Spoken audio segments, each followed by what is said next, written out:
오늘 시간은 마가복음 네 번째 시간입니다. 마가복음 2장 1절로 17절 말씀을 함께 읽었습니다.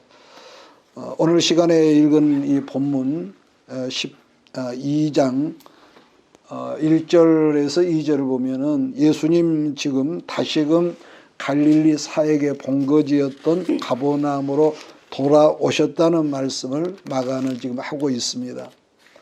예수님께서 가버나움으로 돌아오셨다는 소문으로 지금 많은 사람들이 갈릴리로 모여들었다는 말을 하고 있는데, 그때 얼마나 엄청난 사람들이 모여들었던지 이 집에 그 문 앞까지 들어갈 자리가 없을 정도라는 것을 마가는 굳이 설명을 하고 있습니다. 지난 시간에 말했지만은, 그렇다면 가버나움의 이 집은 누구 집이었냐 그랬을 때 기억납니까? 베드로의 집이라고 그랬습니다.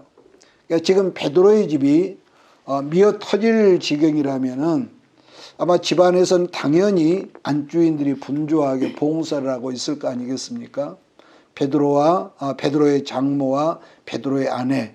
그러니까 이런 부분은 지금도 우리가 늘 경험하는 일이고 우리 스스로에게 발견하는 일이지만은, 사람은 누구에게나 은혜가 있으면은 똑같은 일을 하더라도 피곤하거나 불평하거나 짜증나지 않는다는 점이죠. 그러니까 우리 안에 기쁨이 있으면은 왠지 모르게 어떤 그 피곤이 있어도 행복하거든요. 그런데 그러던 사람도 어느 순간에 자기 어떤 뭘까요?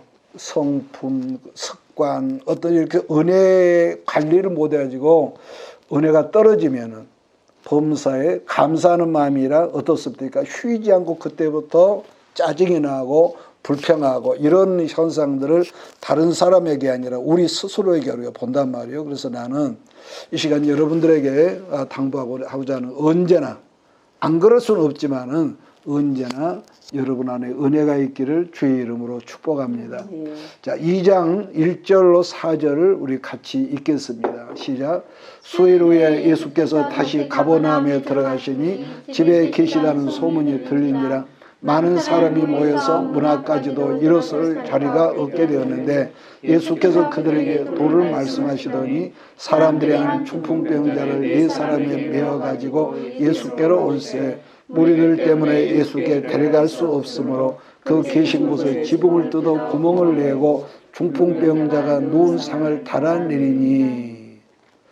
지금 그 현장을 우리가 상상을 해보면은, 예수님이 베드로의 집에서 지금 말씀을 전하고 있을 때에 4사람의 친구들이 중풍병 들어서 꼼짝 못하는 자기 친구들을 들것에 태워가지고 거기 왔었다는 거죠. 자, 근데 문제는 아까 언급한 대로 온 집안을 사람들이 둘러싸고 있기 때문에 예수님께로 들어갈 수가 없었다는 설명인데, 자, 그런데도 그 친구들은 그 상황을 포기하지 않고 어떻게 했다는 거예요? 지붕 위로 올라가서 그 지붕을 뚫어서 침상에 내려갈 만한 구멍을 만들어서 병자를 예수님 앞으로 내렸다는 거거든요. 그러나 이 장면에서 눈여겨볼 일은 이 중풍병이라는 거죠. 뭐냐면은 우리가 상식으로 아는 것은 중풍병은 이 몸에 이 신경이 마비가 되어서 몸을 거동을 못하는 무서운 병이라는 거지만, 그러나 이 중풍병은 그 한 사람의 어떤 환자를 다루는 게 아니라 이스라엘의 민족의 그 영적인 상태라고 말할 수 있다는 거죠. 무슨 말이냐면은 이 구약의 율법의 틀 안에 갇혀가지고 신앙의 안전이 마비된 상태를 보여주는 어떤 상징적인 사건이다. 이렇게 우리가 이 성경을 좀 볼 수가 있는 거죠. 근데 또 하나, 이 다행히도 중풍병자는 예수님을 찾아왔죠. 그러니까 찾아왔는데 예수님께 나가고 싶은데도 이 결정적인 문제는 뭐냐면 그게 운집되어 있는 사람들 때문에 길이 막혀 있다는 거죠. 마가는 본문 성경에서 유달리 거기 뭐라고 하냐, 많은 사람들이 모여있다, 또 무리라는 표현을 강조하고 있다는 점인데, 이 자리에서 그 자리에 얼마나 많은 사람들이 운집하고 모여있다는 이것을 강조하는 것이 아니라, 여기서 마가가 지금 강조하는 것은 예수님께 이미 와 있는 사람들 때문에 그들로 인하여서 정작 생명의 예수가 필요한데도 예수님께로 나가는 길을 그들이 막고 있었다는 것을 이걸 은근히 이 은연중에 강조를 한단 말이에요. 언제가 어떤 분이 이 자기 책에서 웃을 수도 없는 내용들을 소개를 하고 있었는데요. 지나간 1980년대에 결혼 정년기에 있는 여대생들을 이 설문조사를 했답니다. 그 책에 제가 의한 겁니다. 그랬더니 80년대에 가장 결혼하고 싶은 이 대상이 첫째가 목사였대요. 목사가 굉장히 인기가 있었다는 거죠. 그런데 지금은 2010년이 지나면서 지금은 어느 정도냐 설문조사를 했더니 최하위였대. 최하위. 그게 뭘 말하냐. 그만큼 하나님의 교회가 세상 사람의 평판이 좋지 않는 시대에 우리가 살고 있는 거죠. 그러니까 한 걸음 나가서 우리 목회자들의 자질이나 자격이나 사회적인 신뢰도가 어쩌냐. 바닥을 치고 있는 실정이거든요. 목사 그러면 지금은 웃어불거든요. 그러니까 우리들이 하나님의 자녀이고 하나님의 성도라고 또 크든 적도록 주의를 한다고 말하면서도 도리어 다른 사람들을 주께로 나가는 그 길을 막고 서 있지는 않는 것인지 우리가 이런 말씀 속에서 나는 과연 어떤 것인가 이걸 우리가 점검할 수 있는 귀한 시간이 됐으면 좋겠습니다. 전에 이것도 우스갯 말인데 어떤 분이 꽤 오래전인데요. 어떤 분이 아침에 직장을 나가다가 출근길에서 건널목에 가면 사람들이 많잖아요. 그래서 거기서 아무 생각 없이 그저 장난식으로 했던 건 모르지만 목사님 하고 이렇게 큰 소리로 부르니까 거기에 있는 대다수의 사람들이 자기를 이렇게 자기를 돌아보더라. 그런 말을 한 적이 있습니다. 또 하나는 수년 전에 제가 어떤 기도원에서 성령 전도 집회라고 그래서 강사로 간 적이 있었는데 그 집회 때 아마 30여 명이 모인 사람들 중에서 95%가 목사라는 분들이 모였다는 거예요. 거기에. 그래서 이런 점에서 제가 오늘 여러분에게 이런 말을 하면은 듣기에 상당히 거슬릴 수 있고 부정적이고 또 조금은 교만하게 들릴 수도 있겠지만은 그런 데서 제가 발견한 어떤 분들은 차라리 저런 분들은 목사라는 건 명찰을 떼고 그냥 평범하게 교회에서 권사나 집사로 봉사를 섬긴 다음에 정말 좋겠다고 싶은 분들을 그런 여자분들을 저는 굉장히 많이 보거든요. 자꾸 저 목사 그 명찰을 붙이고 와서 저러고 다닐까. 물론 이건 나 혼자 느낌이죠.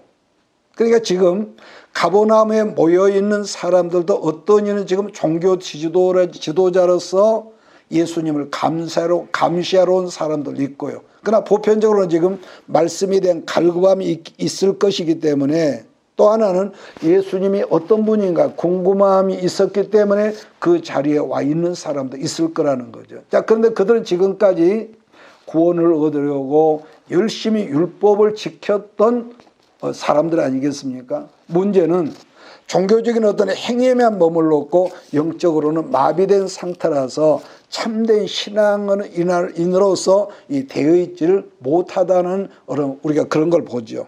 특히나 종교 지도자들이 그들의 걸림돌이 되었다는 것이고 그러다 보니까 그런 잘못된 목자, 잘못된 지도자들을 따라가는 양떼들 역시 어떻겠습니까? 위에서 잘못 인도하니까 잘못된 길로 인도되고 있었다는 그 점을 우리가 좀 생각하자는 것. 그러다 보니까 지금 그 환자와 같은 영적으로 마비된 상태가 그 한 사람의 문제가 아니라 그 당시 누구죠? 이스라엘의 모든 사람들의 상태로 지금 중풍병자로 묘사되고 있었다. 이렇게 우리가 이 본문을 보는 거죠. 자, 그러면은 중풍병자를 데리고 온 네 사람 친구에 대한 행동에 대한 예수님의 반응을 우리가 본문에서 보겠습니다. 5절을 제가 읽습니다. 예수께서 그들의 믿음을 보시고 중풍병자에 이르시되 작은 자야 내 죄 사함을 받았느니라 하시니 예수님은 지금 중풍병든 사람을 보신 게 아니라 먼저 그 친구들의 믿음을 보시고 중풍병든 사람을 더불어서 치유해 주셨다는 설명인데 또 뭐라고 합니까? 더불어서 내 죄 사함을 받았느니라고 여기서 말씀한다는 거죠. 여기에서 마가복음의 독자인 우리들은 두 가지 이 포인트를 우리가 한번 발견해야 하거든요. 뭐냐면은 첫 번째는 중풍병자를 데려온 그들의 믿음을 보시고라고 했다 했습니다. 물론 친구들은 당시 의학적으로는 이 병든 친구를 치료할 수 없으니까 아마 마지막 수단으로 소문 들었던 예수님께 데려왔을 것이라는 우리가 추측이 가능하죠. 자, 그런데 예수님은 그런 행동을 보시고 치유와 더불어서 죄 사함을 선물로 주셨다는 것. 문제는 내 병이 낫다는 말이 아니라 뭐라고 합니까? 내 죄 사함을 받았다는 말씀을 예수님께서 여기서 하셨다는 것. 언제나 하나님의 말씀은 우리에게 생명과 자유를 주신 것은 너무나도 자명하고 당연한 거지만은 그러나 그 당시 이스라엘 사람들은 아까 말씀드린 영적으로 마비가 된 상태라서 그게 그 사람들에게는 엄청난 뭐가 될까요? 무거운 종교적인 그런 생활이 무거운 짐이 되었을 거라는 거. 그래서 아마 예수님은 그런 상황을 보시면서 뭐라고 하는 거예요? 수고하고 무거운 짐진 자들아 다 내게로 오라고 말씀을 의도적으로 하셨을 거란 거죠. 자, 그런가 하면은 성경적으로 본다면은 모든 인간의 질병이란 뭐죠? 우리가 성경적으로 보면 죄의 결과란 말이에요. 그러니까 죄로 인해서 우리가 죽게 되었지만은 사람에게 생긴 질병이란 것은 죽음을 불러오는 뭘까요? 하나의 그림자라고 이렇게 본단 말이에요. 자, 그런데 지금 예수님은 그 병만 고치신 것이 아니라 그 원인이었던 죄를 사함으로 인하여서 이 전인적인 구원을 선물하셨다는 해석을 본문에서 발견합니다. 자, 그러면은 그 놀라운 현장에 있었던 이 다른 사람들의 반응을 우리가 한번 본문에서 살펴보기로 하겠습니다. 6절 7절을 제가 읽습니다. 어떤 서기관들이 거기 앉아서 마음에 생각하기를 이 사람이 어찌는 이렇게 말하는가 신성 모독이로다. 오직 하나님 한 분 외에는 누가 능히 죄를 사하겠느냐. 여러분 본문에서 서기관이라고 했지만 다른 복음을 보면은 바리새인들도 함께 있었다는 이 말씀이 있거든요. 무슨 말이냐면은 그 당시 예루살렘에서 파송된 종교 지도자들이 예수님을 감시하려고 예루살렘에서 지금 가버나움 그 현장까지 와 있었다는 거 아니겠습니까? 어찌 본다면은 중풍병자가 살아났다는 것은 죽음에서 살아났다는 어떤 경이로움이 있어야 할 그 자리에서 이 사람들이 어떤 생각을 했다냐면은 예수님의 저런 말은 신성 모독인데 이렇게 생각했다는 거. 그러니까 사실 우리가 성경적으로 보면 죄 사함이라 영역은 인간의 영역이 아니거든요. 죄 사함이라 영역은 오직 유일한 하나님만이 할 수 있는 영역이기 때문에 그들의 입장은 당연히 예수님이 지금 하는 이것이 신성 모독죄라는 말이 맞는 거 아니겠습니까? 그러니까 그러한 그들의 속마음을 꿰뚫어 보셨던 예수님의 반응이 어떻게 되어 있는지 8절로 12절을 우리 같이 읽도록 하겠습니다. 시작. 그들이 속으로 이렇게 생각하는 줄을 예수께서 곧 중심에 하시고 이르시되 어찌하여 이것을 마음에 생각하느냐. 중풍병자에게 네 죄사함을 받았느니라 하는 말과 일어나 네 상을 가지고 걸어가라는 말 중에서 어느 것이 쉽겠느냐. 그러나 인자가 땅에서 죄를 사는 권세가 있는 줄을 너희로 알게 하노라 하시고 중풍병자에게 말씀하시되 내가 네게 이르노니 일어나 네 상을 가지고 집으로 가라 하시니 그가 일어나 곧 상을 가지고 모든 사람 앞에서 나가거늘 그들이 다 놀라 하나님께 영광을 돌며 이르되 우리가 이런 일을 도무지 보지 못하였다 하더라. 예수님의 말씀대로 평생 누워있을 줄 알았던 중풍병자가 자기를 태워온 들것을 들고 집으로 돌아가는 걸 보면서 사람들이 놀랐다는 이 표현을 지금 마가가 하고 있거든요. 자, 그런데 본문에서 특이한 말은 뭐가 있냐면은 예수님은 자기 스스로를 인자라고 했다는 거예요. 인자. 그 인자란 말이 성경에서 처음 시작될 때는 다니엘 성경 7장에서 이 말이 시작된 걸로 기억을 하거든요. 그러니까 다니엘이 7장 13절에서 기도하다고 환상 가운데 봤을 때 인자 같은 이가 하늘 구름을 타고 와서 이쪽에 항상 계신 이에게 나아가 그 앞에 인도됨에 이런 말씀이 있습니다. 그러면은 여기서 다니엘이 말한 인자란 뭘 말할까? 인자란 완전한 하나님이시지만 반면에 완전한 인간이신, 즉 예수님의 신성과 인성을 합해진 단어를 인자라고 그런다. 이러면 여러분 이해가 좀 쉽지 않을까 봅니다. 그러니까 인자이신 그분은 이렇게 말할까요? 아무리 보아도 영광스러운 하나님이셨고 아무리 살펴보았지만은 완벽한 인간의 모습이었다는 말인데, 다니엘은 그분을 인자 같으니라고 이렇게 표현을 했다는 것. 자, 그런데 다니엘의 환상의 예언이 신약의 성취가 되어서 구약에 말씀하던 예수님이 인자의 모습으로 오셨다는 설명인데, 즉 완전한 하나님이시며 완전한 인간 예수였다, 이렇게 마가는 말하는 거죠. 자, 그러므로 예수님은 죄가 없으신 완전한 사람이었기 때문에 모든 인간의 죄를 대속할 자격자요 제물 대신 하나님의 어린 양으로 오셨기 때문에 이 세상의 모든 죄인들을 하나님께로 데려갈 수 있는 구원의 길을 열어주셨다는 것.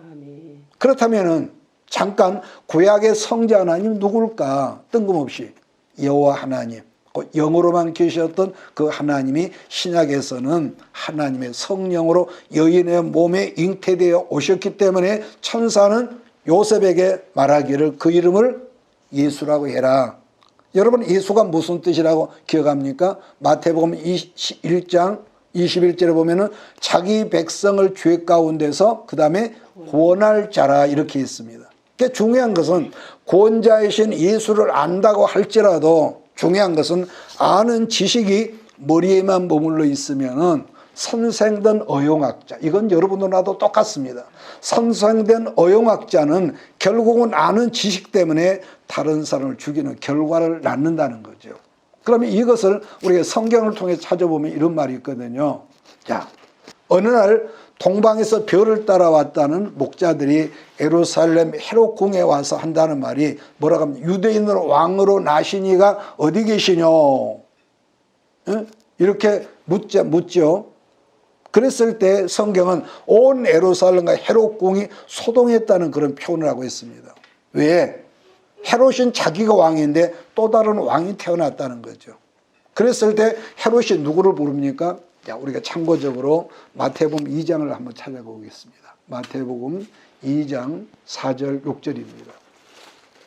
자, 이런 경우는 제가 읽을 수도 있지만은 우리가 같이 찾아서 읽어야 합니다. 마태복음 2장 4절 6절 시작. 왕이 모든 대제사장과 백성의 서기관들을 모아 그리스도가 어디서 나겠느냐 물으니 이르되 유대 베들레헴이오니 이는 선지자로 이렇게 기록된 바 또 유대 땅 베들레헴아 너는 유대 고을 중에서 가장 작지 아니하도다. 네게서 한 다스린 자가 나와서 내 백성 이스라엘 목자가 되리라 하였음이다. 여러분 보면요, 헤롯이 유대인 어용학자들, 서기관, 제사장들, 바리새인들, 이 모든 어용학자들을 소집해서 유대인의 왕이 어디서 출생하겠니 물었더니 뭐 두서없이 단번에 뭐라 하죠. 그 해답을 저렇게 요엘 성경을 지금 인용을 하면서 헤롯에게 대답을 내놓는단 말이에요. 그러므로 여러분, 늘 강조하지만 지식이라고 하는 것은 우리가 모르는 사람, 무식한 사람이라고 하죠. 그런데 반면에 지식이란 영육 간의 정말 좋은 에너지, 능력이지만은 믿음 없는 지식이나 성령의 기름 부으심이 없는 지식은 결국은 그 지식이 사람을 죽이는 무서운 무기가 된다는 것은 자기가 내가 아는 지식으로 도리어 구원의 길로 들어가는 길을 막아버리는 걸림돌이 될 수 있다는 것을 우리가 여러분 알아야 한다는 겁니다. 그러니까 지금 그 자리에 모여있는 사람들이 예수님이 하시는 일을 보면서 하나님께 영광을 돌렸다 했듯이 작을지라도 오늘 여러분과 내가 우리들이 하는 일을 보고 다른 세상 사람들이 하나님께 영광을 누리는 그런 역사가 우리 모두에게 있어지기를 주의 이름으로 소원합니다. 자, 그 다음 말씀은 제자 그 레이를 부르는 장면이거든요. 자, 2장 13절 4절. 예수께서 다시 바닷가에 나가심에 큰 무리가 나왔거늘 예수께서 그들을 가르치시니라. 또 지나가시다가 알페오의 아들 레이가 세관에 앉아있는 걸 보시고 그에게 이르시되 나를 따르라 하시니 일어나 따르니라. 예수께서 다시 바닷가 곧 가버나움으로 옮기시던 중에 호수 근처에 그 당시 세관이 있었던 모양이에요. 그때 제사장 세리장 레위가 세관 앞 의자에 앉아 있는 것을 보셨더라가 아니라 예수님이 그의 마음을 꿰뚫어 보셨다는 것이 더 맞는 말이라고 봅니다. 그랬을 때 예수님은 처음 보았던 레위에게 한다는 말이 나를 따르라 그러게 했더니 레위가 어떻게 단번에 주저함도 없이 예수님을 따라 나섰다는 거 아니겠습니까? 그렇다면은 지금 레위의 이런 그 행동은 어떤 그 상태였기에 예수님께서 말 한마디 하는데 아무런 주저함 없이 모든 걸 포기하고 예수님을 따랐을까? 그건 도대체 그렇게 된 원인이 뭐였을까? 그래서 우리가 성경을 보면서 그랬더라가 아니라 항상 그 캐션을 붙이고 그 안에 들어가 보는 것도 중요하죠. 그냥 몇 번째가 말했지만은 그 당시 모든 그 세관원들, 세리들은 유대인들에게는 죄인 중에 죄인이었다는 거.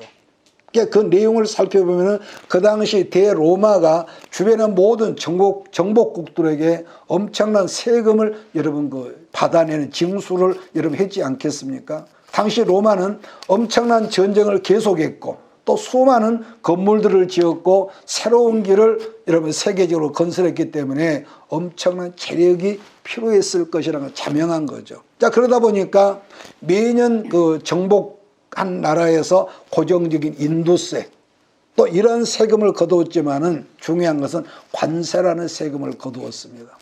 문제는 그 당시에 관세라는 세금은 오늘날 표현으로 고무줄이라는 별명이 붙어진 세금이었다는 거죠.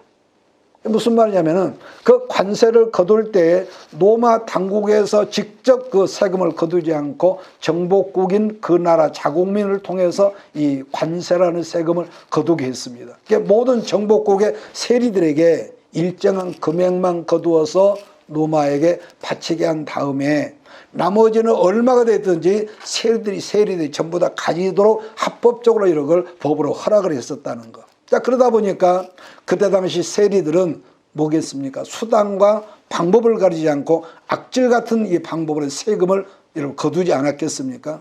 여기서 한 다른 예를 든다면은 통행세가 있었다. 통행세 있었는데 예를 들어서 목사님이 마차를 타고 가는데 바퀴가 몇 개냐에 따라서 세금이 달랐고 또 무게에 따라서 이 세금을 거두었다는 거죠. 자, 그러다 보니까 우리나라도 옛날에 그 일제 36년, 40년 역사 속에서 일본 식민지 시절 일본 사람들을 굉장히 미워했죠.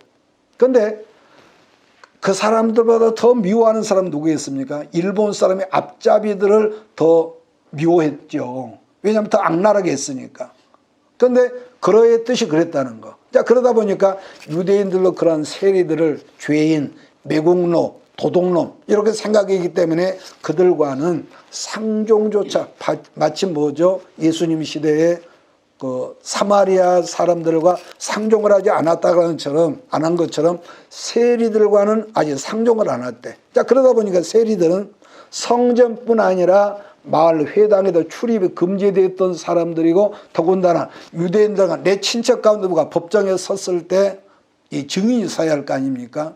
그 재판에서도 증인될 자격마저도 주지 않았다는 걸 본다면은 그 당시 세리들이 돈은 많았을지라도 그들이 자기 동족들로부터 얼마나 미움받는 왕따받는 신세겠구나 하는 것을 굳이 설명을 듣지 않아도 우리가 알 수 있거든요. 그처럼 유대인 자기 동족의 모든 공동체소조차 소외되고 있는 미움받는 신세였으니까 그들이 돈은 있을지라도 우리가 없을 때는 이럴 때 돈만 있으면 되겠다. 그런데 정작 인간이 인간 속에 끼지 못하고 소외되고 왕따당한다 어떨까요? 얼마나 애로울까요? 그렇지 않겠어? 먹을 것 많고 모든 게 풍족한데 가는 데마다 멸시하고 무시하고 정신병자 취급을 한다면 세상 사는 게 아니겠지. 그러다 보니까 이들 속에는 처절한 외로움이 있었다는 것을 우리가 능히 추측해 볼 수가 있다는 것. 특히 본문에 레위가 세관에 앉아 있었다고 마가는 표현하는데 레위는 세관에 앉아 있었다는 표현 속에 뭐가 있냐면은 하급 직원이 아니라 세리장이라는 높은 자리에 있었던 사람이라는 거. 그 당시 가버나움은 갈릴리 호수의 그 부두의 항이었기 때문에 상거래가 상당히 활발한 그런 지역이었던 것 같아요. 그런데 그런 해변가의 무역항에서 세관의 세리장으로 있었다면은 아마 짐작컨대 어떤 언어적으로 헬라어나 노마 말 이런 것 능통한 사람이었다 하는 걸 짐작하게 되는데 무슨 말이냐면은 네이 세관장은 상당한 엘리트 그룹이었다. 이걸 우리가 여기서 볼 수가 있는 거죠. 자, 그런데도 불구하고 아까 말한 대로 자기의 동족들로도 철저한 미움을 받고 있고 왕따를 하고 있을 때 남들보다는 풍족한 가운데는 살고 있었지만은 그 마음이 어땠을까요? 이것이 인생일까? 굉장히 허무함이 있었을 것이라고 추측인데 바로 그러한 때에 길을 가시던 예수님께 예수님 눈에 띄었는데 예수님이 그냥 가는 것이 아니라 그의 마음을 그런 허무한 마음을 깨뜨려 보시오 하는 말씀이 나를 따르라 했다. 우리가 그거 가지고 추측할 수가 있죠. 그런데 여기서 자기를 부르셨던 사람은 다른 사람이 아니라 그 당시 온 유대 나라의 소문이 인기 스타, 쟁이였던 그 쟁쟁한 예수라는 분이 자기를 부르니까 어땠을까요? 모든 걸 버리고 그가 따랐다는 말이 되는 것입니다. 그래서 레위는 즉시로 예수님을 어떻게 했다는 거예요? 자기 집에 초청을 했다. 자, 15절, 17절 보고 오늘 말씀 마치겠습니다. 15절, 17절 시작. 그의 집에 앉아 잡수실 때에 나는 그와 저희들이 예수와 그의 제자들과 함께 앉았으니 이는 그러한 사람들이 많이 있어서 예수를 따르느니라. 바리새인의 서기관들이 예수께서 죄인 및 세리들과 함께 잡수시는 걸 보고 그의 제자들에게 이르되 어찌하여 세리 및 죄인들과 함께 먹는가. 예수께서 들으시고 그들에게 이르시되 건강한 자에게는 의사가 쓸데없고 병든 자에게 쓸데있느니라. 나는 의인을 부르러 온 것이 아니요 죄인을 부르러 왔노라 하시니라. 자, 지금 그 자리는요 레위뿐만 아니라 그동안 레위와 함께 세관에서 근무했던 동료 세리들까지 식사 자리에 합석을 했다는 설명 아니겠습니까? 여러 사람이었다는 것. 문제는 그러한 자리까지 와 있던 종교 지도자들 또는 종교 경찰들이 예수님께도 시비를 걸었다는 설명을 우리가 이 본문에서 보는 거죠. 그게 무슨 말이냐면은 여기 보죠. 아니 너희 선생은 왜 죄인들과 식사를 하냐고 이랬다는 거죠. 그러니까 지금 제가 그 배경을 설명했지 않습니까? 왜냐하면 그 당시 유대인 문화라고 하는 것은 나하고 함께 식사를 하는 사람의 신분이 누구냐에 따라서 나도 그들과 똑같은 신분이 된다는 것이었기 때문에 할수의 사교, 명망 있는 사람들, 존경받는 사람들과 함께 식사하기를 좋아했으며 왜? 그들과 내가 똑같이 사람들로부터 인정을 받으니까요. 자, 근데 지금 예수님은 그렇게 사람들이 따르는 예수, 하필이면은 유대인들이 제일 싫어하는 도둑놈, 역적으로 보는 세리들과 함께 식사를 하고 있는 기가 막힌 이 모습을 발견하고 이들이 비아냥거렸다는 것. 따라서 유대인 문화에서 죄인들과 식사 자리를 한다는 것은 그렇기 때문에 상상도 할 수 없는 그런 것이었다는 것. 자, 그랬더니 예수님의 바리새인들과 서기관들 비아냥거리는 말을 들었을 것 아니겠습니까? 거기에 대한 예수님의 대답이 우리가 지금 읽은 17절 말씀인데 이런 말씀 정말 우리 가슴에 새길 말씀인데 뭐라고 합니까? 건강한 사람에게는 의사가 불필요하지만은 병든 사람에게는 의사가 필요하다는 말씀을 여기서 하시더라는 거. 그러니까 예수님의 반박이라고 하는 것은 그 당시 모든 유대인들은 자기들은 하나 율법을 너무 잘 알고 지키기 때문에 하나님 앞에 어떻게 생각했을까요? 나는 건강한 사람이야. 이 자부심이 굉장했다는 거. 자, 그랬었기 때문에 예수님의 병든 자란 뭐죠? 죄인이란 뜻이죠. 죄인. 그러니까 자기들은 병든 건강한 사람. 그러니까 여러분 이런 지금도 자기가 예수님의 은혜가 절대로 필요하다고 깨달은 사람은 뭐가 있습니까? 자기의 허물감, 무능감, 무시감과 무지를 깨닫고 자기를 낮추거든요. 기도를 해도 하나님 나는 아무것도 아니에요. 하나님 나 불쌍히 여겨주세요. 이런 말이 저절로 나오는데 다르게 말하면 자기를 낮추는 사람은 얼마든지 성령, 생명의 의사이신 성령으로부터 치유를 받고 건강한 사람으로 성장하고 여러분 성숙할 수 있는 거 아니겠습니까? 왜? 내가 병들었으니까. 예수님 나 도와주세요. 응? 자, 근데 이게 말은 쉽지만은 누구에게나 적용될 수 있는 것은 아니더라는 거죠. 솔직히 우리들은 우리 몸에 질병이 있는 걸 깨닫게 된다면은 진단과 더불어서 치료받을 수 있도록 약물까지 먹으면서 우리가 병원을 출입하지 않겠습니까? 그러니까 이런 점을 보면은 사람이 누구나 자기가 하나님 앞에서 병든 사람을 깨닫는다는 것은 여러분 정말로 이게 중요한 거예요. 그렇지 않겠어요? 이게 바로 받고나 겸손한 거고. 왜냐하면은 자기가 하나님 앞에 병든 환자란 거, 받고 말하는 나는 용서를 받은 의인의 법적으로 용서받는 사람이지만은 그럼에도 불구하고 자기가 죄인 환자라는 걸 아는 사람은 어떡하죠? 같은 예수를 믿지만은 절실하죠. 절실하죠. 우리가 배고플 때 어렸을 때 엄마를 쫄른 것은요 틀리잖아요. 아이들이. 그러니까 육신의 질병도 일찍 발견할수록 생존율이 높아진다는 말을 요즘 우리는 많이 듣거든요. 그러므로 여러분 우리 스스로 하나님 앞에 죄인이라는 걸 아는 거, 또 내가 지금 하나님 앞에 같은 말에 병든 자라는 걸 알고 깨닫는다면은 즉각 하나님의 은혜가 필요하고 말씀의 약물이 항상 필요하다는 거. 그래서 우리들이 뭐 때로는 부자다, 가난하다 그래서 때로는 어떤 물질 문제 때문에 본의 아니게 근심이 많아질 때도 있지만은 그러나 너무너무 절실한 것은 하나님의 은혜가 무엇인지를 바르게 안다는 것은 너무 감사한 일 아니겠습니까? 그러니까 은혜를 안다는 것은 굉장히 감사한 것. 자, 마무리하겠습니다. 자, 몇 가지로 말씀을 하고요. 끝내겠습니다. 첫째, 예수님께로 나가는 길에 내 스스로가 다른 사람의 걸림돌이 되지 말자. 이건 굉장히 중요한 거죠. 내 아는 것, 내 지식, 내 은사 이것 때문에 다른 사람들의 걸림돌, 내 스스로가 걸림돌이 되지 말자. 두 번째, 오늘 말씀의 포인트는요. 자기 스스로 하나님 앞에 의인인 척. 나 정도는 그래도 돼야지. 나는 참 손색이 없는 사람이라고 착각하지 말라는 거죠. 하나님의 의인인 척 착각하지 말라. 자기가 하나님 앞에서 건강한 괜찮은 사람의 착각 가운데 산다면은 그런 사람은 어떤 사람일까? 미안한 죽는 날까지 그 심정 채워지죠. 사람은 늘 제가 말하죠. 어딘가는 보니 예수가 채워야 할 어떤 자리가 있다고. 그 심정이 채워지지 못한 어떤 공허함을 치료할 수 없을 것이라는 제가 처방전을 제가 주고 싶어요. 그래서 많은 사람들을 이렇게 만나다 보면은 자기는 엄청 똑똑한 척하고요. 그런 분들이 있잖아요. 아주 공부를 하면 유식한 척. 그래서 은근히 자기를 어필하고 자랑하고 파는 분들이 꼭 만나지만은요. 언제나 자기가 잘난 그렇게 능력 있고 유식한 사람들을 치료할 수 있는 약은 사실은 없습니다. 자기가 능력이 있다고 하는 사람 절대로 그런 사람 치료를 못합니다. 나는 아무런 능력이 없습니다. 나를 도와주십시오. 이런 사람은 어디 가서도 귀가 열리지만요.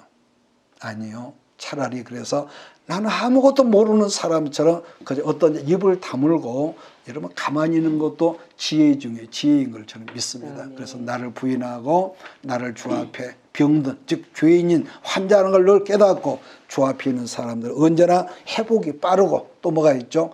자유가 있고 그의 범사에는 그런 사람의 범사 뭐가 있습니까? 마침내 지난번에 마침내를 설명했죠. 물된 동상 같은 역사가 여러분 모두에게 여러분 삶 속에 나타나 있을 것을 나는 믿습니다. 기도하겠습니다. 이것이